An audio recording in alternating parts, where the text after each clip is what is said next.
Driver అవసరం లేకుండా కేవలం రిమోట్తో ఆపరేట్ చేసే ట్రాక్టర్తో ముందుకు వచ్చింది మహేంద్ర కంపెనీ. చెన్నై పరిశోధనా కేంద్రంలో అభివృద్ధి చేసిన ఈ ట్రాక్టర్ను వచ్చే ఏడాది నుంచి మార్కెట్లోకి తీసుకురానున్నట్లు ఈ కంపెనీ ప్రకటించింది. దీంతో ఈ ట్రాక్టర్ పనితీరుపై రైతుల్లో ఆసక్తి పెరిగింది. రండి ఈ ట్రాక్టర్ విశేషాలను పరిశీలిద్దాం. ట్రాక్టర్ల తయారీలో అగ్రగామి సంస్థ మహీంద్రా మరో ముందడుగు వేసింది. మద్రాసులోని మహీంద్రా రీసెర్చ్ వ్యాలీలో డ్రైవర్తో పనిలేని ట్రాక్టర్ను రూపొందించారు. క్షేత్రస్థాయిలో దీని పనితీరును విశ్లేషించి సంతృప్తిని వ్యక్తం చేశారు.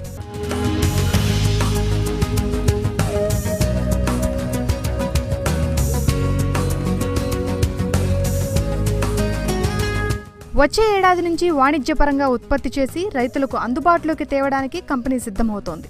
వ్యవసాయ యంత్రాల వినియోగంలో కార్మికుల కొరతను తీర్చేందుకు ఈ డ్రైవర్లెస్ ట్రాక్టర్ చక్కటి పరిష్కారం చూపే అవకాశాలు కనిపిస్తున్నాయి. పలు వ్యవసాయ అప్లికేషన్లతో పాటు విభిన్నంగా ఆపరేట్ చేసే విధంగా ఈ ట్రాక్టర్ను రూపొందించారు. రైతు గట్టు మీద నుంచొని రిమోట్ ద్వారా దీన్ని ఆపరేట్ చేయవచ్చు. రాబోయే కాలంలో అన్ని మహీంద్రా ట్రాక్టర్లకు ఈ టెక్నాలజీ వాడనున్నట్టు కంపెనీ ప్రకటించింది.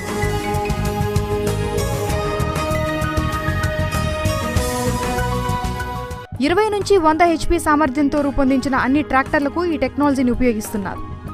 Auto steering, auto headland, auto implement lift వంటి అధునాతన సాంకేతికతతో పాటు మనుషులు అడ్డుగా ఉన్నప్పుడు సెన్సార్ ద్వారా వారిని గమనించి ఆటోమేటిక్గా పక్కకు తిరిగే స్కిప్ పాసింగ్ వంటి సదుపాయాలను ఈ ట్రాక్టర్ ద్వారా అందుబాటులోకి తీసుకురానున్నారు.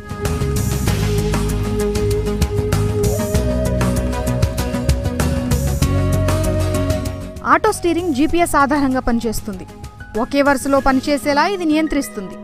ఇది geofence lock, tablet user interface ద్వారా నియంత్రణ, రిమోట్ ఉపయోగించి ఇంజిన్ స్టార్ట్ చేయటం, ఇంజిన్ ఆపటం వంటి ఫీచర్లు ఈ డ్రైవర్లెస్ ట్రాక్టర్లో ఏర్పాట్లు చేశారు. దీని ధర ఎంత అనేది కంపెనీ ఇంకా వెల్లడించలేదు. అయినా ఈ ట్రాక్టర్ల కోసం రైతులు ఎంతో ఆసక్తిగా ఎదురుచూస్తున్నారు. అయితే మార్కెట్లోకి రావడానికి ఇంకా కొంత సమయం పట్టనుంది.